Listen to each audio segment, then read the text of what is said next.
consommateurs debout, et les communicateurs engagés pour l'intérêt de la République. Toye koke bisa bande konabiso ya ba mouvement citoyen pe ba parti mususu o balingi ko ça la récupération politique pour la intérêt personnel égoïste na bango. Kotali saeke ama matali programme ya RAM ezali projet oyo eza ko permettre na mboka na biso to ko mobiliser ba recette sur le plan fiscal ndenge bango moko ba pesa ki mibeko na nzela ya ba député. Mobu, il y a 2020, et le ancien premier ministre Ilukamba Sylvestre. Il y a un autre lobby, Bande Korabiso, il y a Philippe, Bande Korabiso, il y a Lucha, Bande Korabiso, il y a Echa. Peba mouvement et bas consommateurs lésés, Bakoka ko profiter de l'opportunité OET. Parce que Masolo, il y a Maïvata Liram, et ça maintenant, dans le bureau, il y a Assemblée nationale, et Kambami, Nande Korabiso.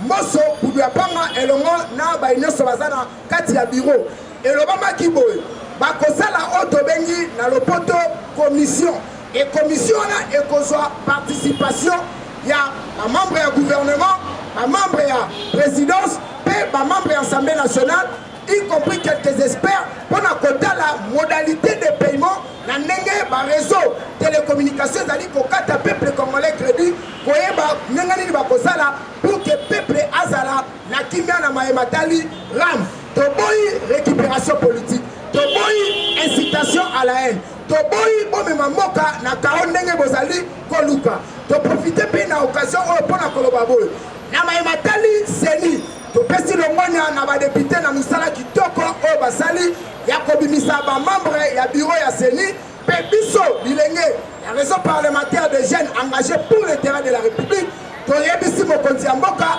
akoka na lombango kozwa acte pe kopesa nzela afin que bureau o kamami na ndeko kadima babanda musala pour que na 2023 tozwa maponami afin que mboka na biso edécoller biso tokebisi moto nyonso oyo akotelema koprofite mpe kosala récupération politique na maimatali ran mpe maseni akokutana na biso bilenge ya chaîne parlementaire debout engagé mpe communicateur pour l'intérêt de la République parce que biso toza na énergie parce que biso toza na énergie parce que biso toza na énergie ya kodéfendre le pouvoir na biso jusqu'au sacrifice jusqu'au sacrifice biso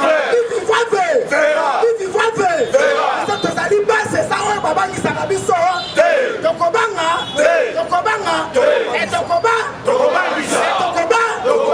merci mpona bainyoso bakolanda biso azali molobeli na bino international trésor noki la communicateur d'investigation président Moustapha na compte ya parlement debout président Okimo na compte ya stratégie pe président Papi Madila membre ya bureau stratégie UDPS viva Kolo Masolo viva mutabangisa muninga nazoka otena lobi mutabangisa muninga toza système ali sur likolo ya parce que ezali pouvoir épais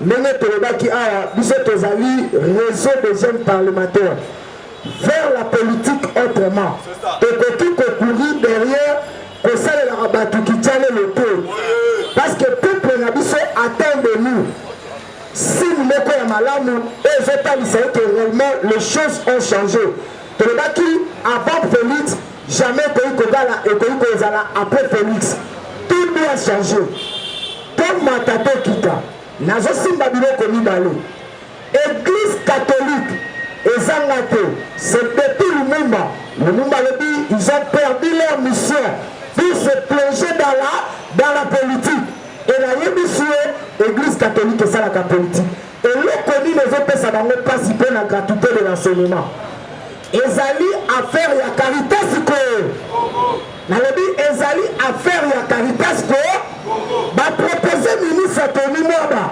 mpona biso il faut baenseignant bafutamaka na koti ya Caritas ko Congo ministre Tony Mwaba nebanda nalobi c'est impossible ce que mini ezala bongo bino bokozwa toujours la gratuité de l'enseignement en otage et qu'on permet peut-être de coller vis-à-vis à vision à chef de l'État. À ma qualité étant ministre de tutelle, j'assume que ma cabinet c'est un fonctionnement, paiement d'enseignants, fonctionnement de la classe, ezonga kaka na koti ya nini ya ministère UDPS viva. C'est par là à Mongo na bande na ye ya ba militant na ye ya 5 ans ba bandi maintenant kozwa positionnement ya koluka kobimbisa gratuité. Esika bitumbe bandi ya gratuité de l'enseignement. Lelo église catholique na ndenge bapetandaka kozala badonneur de leçon. Baza na 9000 écoles fictives na kati ya mboka na biso. 5000 diocèses ezali ba diocèse ya lokuta. Mpona kozwa contrôle ya gratuité de l'enseignement. Parce que gratuité de l'enseignement eza œuvre eza constitutionnelle eza jamais négociable. Yango biso réseau des jeunes parlementaires engagés pour l'intérêt de la République et quelques communicateurs tokozonga simate tozosala sitting mpona kokita na EPSP tokotia bakaliko koloba ete la gratuité de l'enseignement effectif n'est pas négociable. Toza le seul pays dans le monde où la scolarité na niveau de base est payant. Toza le seul pays dans le monde. C'est une humiliation. Na 21e siècle tozali comment on a été tozo fita gratuit enseignement de base. Na nyonso biso toza nango tokofita gratuité de base et université mais à la qualité élevée parce que c'est par là mais pas sa promotion ya vie à mouton. Mais gratuité de base, ils ont l'œuvre où enseigner na biso enseignement de base, ils ont l'œuvre où l'État faut assurer biso. Ils ont la prérogative de l'État pour la mise à l'article 43 de la Constitution de la biso. Yango tozela ba awa tokozela na simate. Biso na biso zali et si quand autonomie claire article 23 de la Constitution de la biso pesi biso nzela, tout s'élever, tout réclamer que l'État a sa responsabilité et la mabo. Bango ba yiba ka ba million, biso te futa ka ba million fall. Yo yiba ka ba million ngala futa la ko million fall. Est-ce que ça logique? Tokozo na simato. Biso te ko se lever yango boni papa le baki, le jeune du parti de l'UDPS prenez-vous en charge. À voix de la base et yango le commissaire président de la République et ça fait à hasard. Na otali makamia entraînement ya bamambo du bureau ya Seni Besala na yo. Le président de la République a déjà pris acte. Bientôt bureau Assemblée nationale bakobimisa date au président de la République a convesti le membre du bureau de la CE. Papa très kozonga simate somola te zonga sima. Na politique ya mboka oyo eloko nyonso na ebandeli bandimaka yango le même basango batelemela ndeko na bango malumalu le même basango batelemela ngomimba le même basango batelemela Corneille Nanga le même basango batelemeli Rosa Malonda le même basango batelemeli Kadima le même basango baboya procédure ya Rosa Malonda. Différence ezali ce que les gens doivent retenir entre procédure ya Rosa Malonda na Kadima. Chez Kadima il y a des PV testés et approuvés par les 6 confesseurs religieux. Quand ils sont allés chez le président de la République, l'affaire Malonda, le président de la République a dit vérité de Bamabunda. Donnez-moi le PV qui prouve que Rosa Malonda a été désigné par le confesseur religieux. Mabunda Binisange, la zone parentale, c'est Mabunda Binisange. Mais là, il va comme va donner de l'air. Le pouvoir a changé de camp.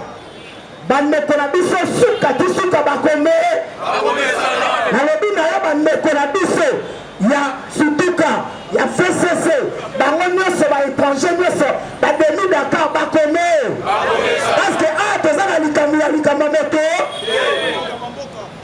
oza na bwalu badidi toza na bwalu badidi eza likambo mabe eza likambo mabe mutoyi na bakunda yango wa Congolais toboyi kozala besclave yaba biso boko tokoza destin ya mboka na biso na mabo Lumumba alobaki yango l'histoire de ce pays sera écrite par les Congolais elles-mêmes yoko yebisa biso nini baza na leçon morale baopesa biso te tobandaki ya projet ram papa FCC baza makasi na diable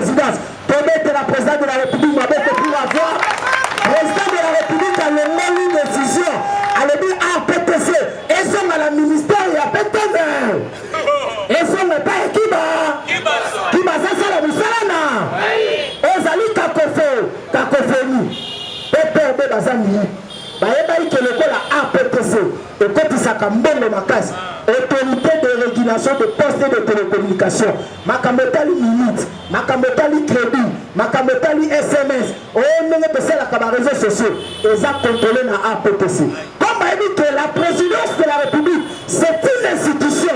Qu'est-ce qu'ils ont fait? Balongo na ministère batindango côté la présidence pour que le Parlement a contrôlé l'institution présidente de la République. Nzeto yo mataki yango mpe osali eza na se na kata nzeto yo mataki yango mpe osali yo tindaki yango na pe la présidence. Maintenant recette wana ezokende na pe ekoti na ministre Kibasa mpe nani ministre Kibasa lobi je ne suis pas gestionnaire de tout projet RAM parce que l'affaire a été déjà clôturée par l'ancien premier ministre Sipese Ilinga par une ordonnance et le commune Basala babimisa projet RAM comme une rémunération. Il y a taxe fiscale pour la permettre de mobiliser ma recette. Soko tuni mutume sozo be ya ramponi ezakaka na équivoque moko alors bane bazokata nga bakro mama ozobe ya ramponi sike mama le bi bakata na ndenge ya comptabilité et comme une modalité de paiement il faut mal revoir ya est-ce que le bi ka boy projet là na tala bango na liba sala récupération pour bazaba de même le son mboko FCC bazana droit na mboko d'ailleurs ali bazokemo na la clé na 2022 pardon 2023 bakosentir que biso UDPS tozana pour na lobi na yo remaniement za na novembre remaniement za na na liwa bango bazomema biso bakosentir que biso UDPS tozana pour tokotembe na bango makasi parce que la force revient à la loi yango na lobi nezala kimia komi tumisana na yo te parce que baza en perte de vitesse. L'air cassé Faïl a été fabriqué à l'UDPS. Ayebi opposition te. Même à moi seul, à ma qualité de mobilisateur international, n'a pas eu que mener ma action à grande envergure. N'a esprit de sécurité pour contrer devant le pilote national international sur ma marche pacifique. Pour engager dans ma qualité, pour quitter dans l'organisme international, Faïl sera interpellé. Parce que dans le même bureau que tu as un mécanisme nyonso, il y a que ça là pour que tu bloqué dans le mabo. Parce que nous avons fait 37 ans de l'opposition. L'histoire est le récit du passé. Ma machine est de cette salité. Ma gaz n'est de cette zouto. Ma cachon n'est de quotidien. Mais qu'on a un qui me joyeux anniversaire, le cas à ça là 7 fois plusieurs années, joyeux anniversaire. Fitime, on se fait des problèmes dans ma case. Mais je profite pour la relation que nous pilotant Faïl a repêché les familles. Il a été rejeté par la famille à cause de ma campagne de pêche. Aujourd'hui, famille n'a pas dit que pêche avec confiance. Parce que l'UDPS a commis la pour. Le Faïl a repêché les leçons morales. Te liberté. Mais la liberté n'est pas la libertinage. Oh, même de la mission a commis que ça là et commis sabotage. Déjà, toujours à ma disposition. Au Kolamuka, un bon matin, pour encercler dans le Konabiso, il y a ACP, il y a la Mouka. Baza Mouké, papa. Pour te s'engager, ma parlementaire, il y a vu la Kinshasa. Et le but d'un jour, de revenir à Kakanasa. Donc, on est la Zambie. Pour la corriger par mon foucault. Mais tout ça, il faut faire sa image à ma belle, pas à chef télé. Il faut comme à tout ça considérer dictature. Mais il n'y a pas un mot failli. Moi, la nyoka, azalakana, toi, à cause de voter dans mon kili. Il faut d'abord, et pour ceux qui m'a tiqué, à Koko, ma nyoka, mouné, à l'ire, bazoya, nango, te revienne de la bango. UDPS vivant. UDPS vivant. Tous respecter la liberté d'expression. L'époque qui a Joseph Kabila tout puissant. Est-ce que Makambo va avoir ça? J'adore l'ignac du Maroc, va passer la machette. Banani va passer la machette. Mais là, pour lui, mais sur accès à cause de lui. Pour Makambo, là, qui va voir, citoyen congolais comme moi, avec un de la GP. Est-ce que ça va qui se donne? Mais quand tu vois les qui à Bango, il se permet de importe quoi bakomisie lotina mpo na kosauve image infraction ndenge bane kotambola na arme toyebi comment les choses se passaka biso ndenge omona biso boye tolekisaka journée mobima na makambo oyo ya politike oyo yango tozomisa biso tosimba la main dans la main tosoutenir mardi toza awa bavolontaire oyo bakotia engagement tokokita imbeimbe mpo na kolakisa église catholique biso tokozongela kofuta bimervale ekomi na koti ya leta aza na mbongo ebele afuta base tolina balobi na boyi tofuta basenya te na katolike abimiselanga kwa tolembi depuis kele sebani bana bazotanga te eza affaire ya nation biso nyonso combattant tokoforma journée na biso tokolala pongi na ministère ya EPST tokolongwa te soki solution ezwami te soki yango bobetela nanu raison ozwi initiative ya maboko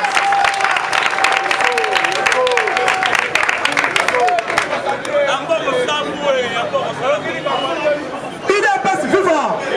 IDPS viva! IDPS viva!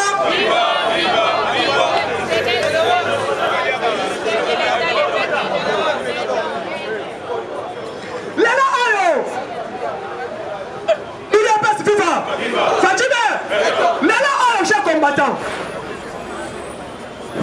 Yaba yangoke na yabisa bino Kabila era yana mboka oyo machombe na yabi bazwa belongi na biso président Moustapha Gilles Trésor Neville bachango tout pona bato ya Moïse Katumbi na bakabiliste tout consort là et quelques cadres là que bato bafinga Katumbi bafinga Kabila tout un jour tokata bango mutu ngana yebisa bango boye naza patrimoine national et je suis un international baleka na ba presse pona tika bango bien bakata nka mutu na kufa et puis ebembe na ngai etelenga na meba bango nyonso mutu koma 2200 aza biso nyonso 2700 osani liwa ezandele mutu la lelo ngwanda zawa simzanga zawa mobutu zawa fachi beto ela lelo osiko chez combattant nini na lobby on a recadré un peu comme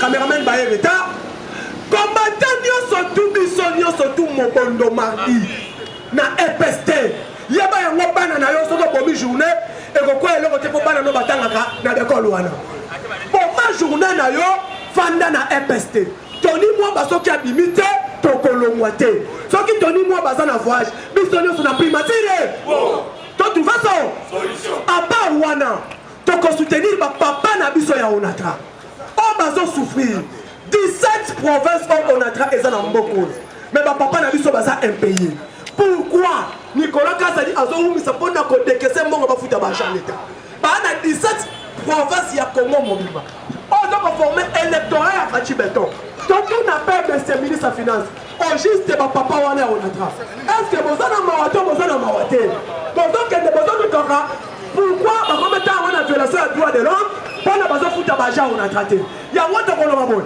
na compte il y a raison na sa capitaine de l'équipe trésor toi tu vas solution pour mon monsieur Chéribert Okende a sa solution à papa oh na ministère de finance a bisa biso ni des hommes pour le oh papa na 37 mois impayé pourquoi est-ce que Moutou l'ouvrier mérite son salaire maintenant on a parce qu'on mérite salaire le peuple d'abord est ça wa pipo na service on a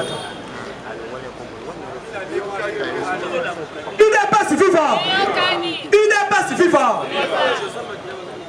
situation à problème et ça qu'on dérange beaucoup mobile pourquoi seulement biloko oyo ça qu'on continue pourquoi parce que les Kabili on va dire que Kabila le colonel surtout rien ne marche tu conseilles ce président tous les Kabilistes ne pas d'amitié bana entreprise pour ça nini ça la nini José Makila allô l'écoute ici allô moi mais les DG on a drap on y a Palou il faut ça la nini allô moi à part Wada service de paye et contrôle de paye il y a ministère en finance fait ça la nini allô moi dans Kabili c'est le ça la nini il y a mon cher combattant n'est pas conclure l'article de la trésor bien. Place nyonso kotambola. Toloki ba carte moko ebimi plastifié. Ya ba parlementaire debout. Eza ya IDPS te. Est-ce que nga asina teki carte? Asina asina ba so ma carte parlement. Toyebi ba créer ba carte ya ba toala muka. Pour parler de question des parlementaires debout, Baba n'a créé des ordres.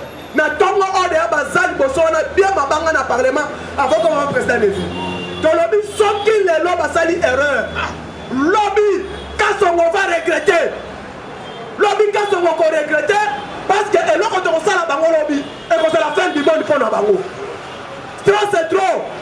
Pas intimider la partie au pouvoir. Et ça laisser aller les tout trop, même nos cadres. Pourquoi ça? Parce que je n'accepterai jamais Chadari à ça la montée. Chadari, secrétaire général, a fait perdre, mais ça compte pas intimider, mais ça fait perdre. Mais comment nous, l'IDPS, nous sommes intimidés par quelqu'un de la Mouka? Un certain de votes qui tombe, ça n'a pas beaucoup. Parce que si mais le Parlement debout, par combattre le Parlement debout, pas battre la Mouka. Depuis que personne ne fait la montée, n'a pas perdu. Parce que ce qu'on met qui va combattre, n'a pas Chadari. Mais aujourd'hui, pourquoi on s'est de l'IDPS? Oui, la démocratie c'est bon, mais pas jusque-là. Intimidation, on a électu Maka. Sans que mon courage le roi. Irresponsable. Sans que mon courage le roi. Pourquoi? Avant de faire Batumasoki, place où on a parlement ACP. Les lois de Soutoumanda Banga. L'Oba sorti ça la plainte contre les connus, pas récupérer Bangodio surtout. Tous les moutons sont combattants.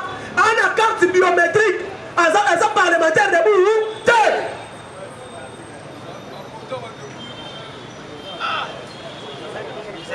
Mobilisons-nous, soutenons notre parti, soutenons le pouvoir. Dans ça, on n'a pas de conserver le pouvoir et pour la gestion des choses publiques.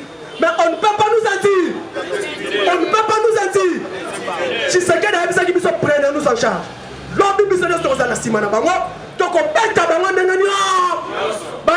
Nous sommes les parlementaires, nous sommes les combattants avertis.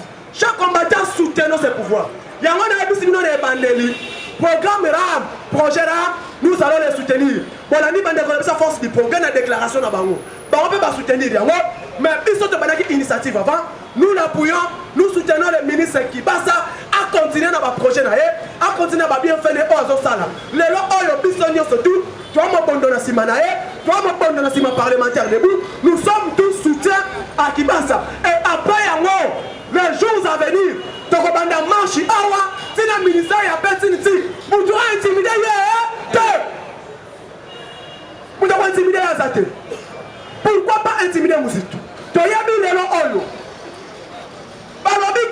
Allons-y aux élections, les élections est là. Le projet nous tourne là. Nous sommes qui ont battu la Mouka. Tant qu'on a besoin de la Mouka projet, on est qui malade. Un président Aleki a promulgué et comme la CENI est de l'IDPS. La CENI n'est pas de l'IDPS. Kadima n'est pas de l'IDPS. À tirer vos accords, c'est DPST. Ça va être preuve pour la Kisabiso. Katum Bisoka Kolongwa. Pour jamais un étranger n'a pas besoin de la partie politique. Vrai ou faux? Vrai ou faux? Est-ce que Biso, un Congolais, avant qu'il ait en France, à quelle est la partie politique? Un Congolais, avant qu'il ait en France, à quelle est la partie politique?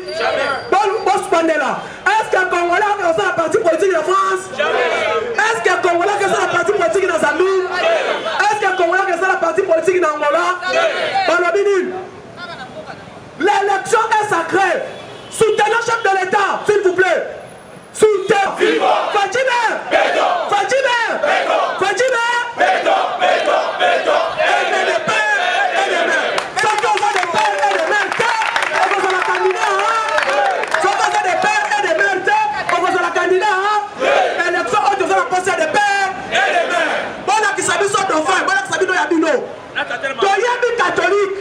Catholique va prendre l'élection. N'a communiqué dans le 5e paragraphe. 2023, nous voulons voir l'alternance. Or, l'alternance, Fatih n'est pas encore fait la deuxième année. Bon, c'est l'alternance. C'est que moi qui n'a projet, mon carte m'a caché. Il y a un bissat de la Bible. Ces impérialistes qui sont derrière catholiques. Fondation Georges Serros, Kofi Annan, l'Union Européenne, tout le monde a mis en garde. Ils sont en Congo, et vous dirigé par un étranger. Avant, on dirigeait Congo. outa wapi papa no nani mama no nani collègue no ya classe nani village na yo eza wa wana tondimi même kaka boye Moses Falulu tolingi bino soutien na mboka oyo fini la régression avec les étrangers soutenons la vision tolobi boye mpona zongela mutu nyonso koyebisa yo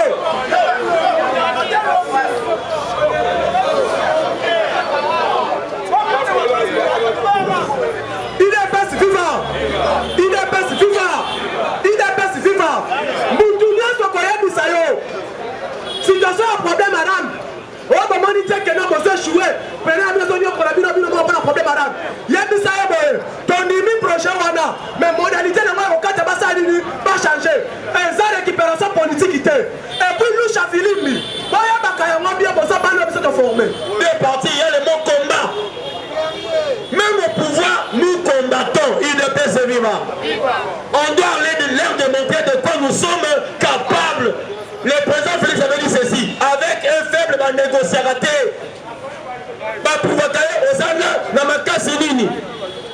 dit, ceux qui sont venus à peine, à peine, même pas 200, et commencent à nous menacer, nous restons muets.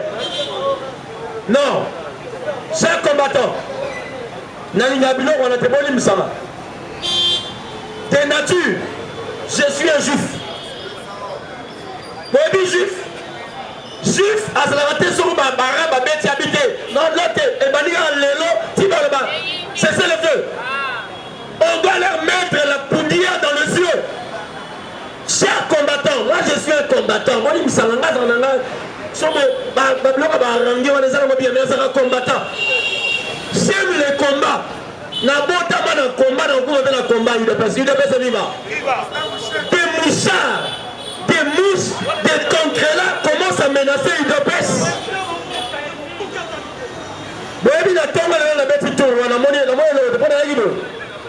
Et j'ai trouvé même ces gens qui vendent ici. Il n'y a même pas une belle fille, un beau gars. Ce sont des vilains et des vilains qui s'assemblent là. On va s'en prier la mouka. Donc, et ils viennent nous menacer, nous, UDPS. Après 37 ans de combat, nous sommes au pouvoir.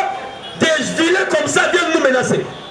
Et nous nous taisons. Nous disons nous sommes des non-violents. Quelle non-violence? Est-ce que parmi nous, il y a ceux qui ont fait les droits humains? Bana pas de défenseur en droit. Dans les droits humains, quand on parle de la non-violence, il y a ce qu'on appelle la non-violence passive et la non-violence active. C'est-à-dire, il y a une chose, on peut me menacer, je me tais. Mais il y a des choses, quand on me menace, il faut riposter. Nous t'avons continué à l'autodéfense. À Betty, papa, Betty, Betty, Nazara non-violent. Nous sommes dans le lot, c'est là.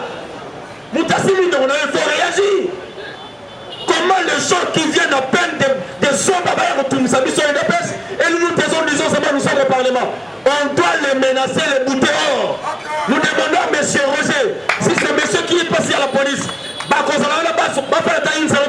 que chaque jour menace. Chaque jour menace, ils vont demander abandon. Nous sommes UDPS, l'Union pour la démocratie et le progrès social. La lutte continue à vider le vieux Etienne. Et le flambeau des combats de l'UDPS est ça entre les mains des combattants UDPS. C'est nous qui combattons.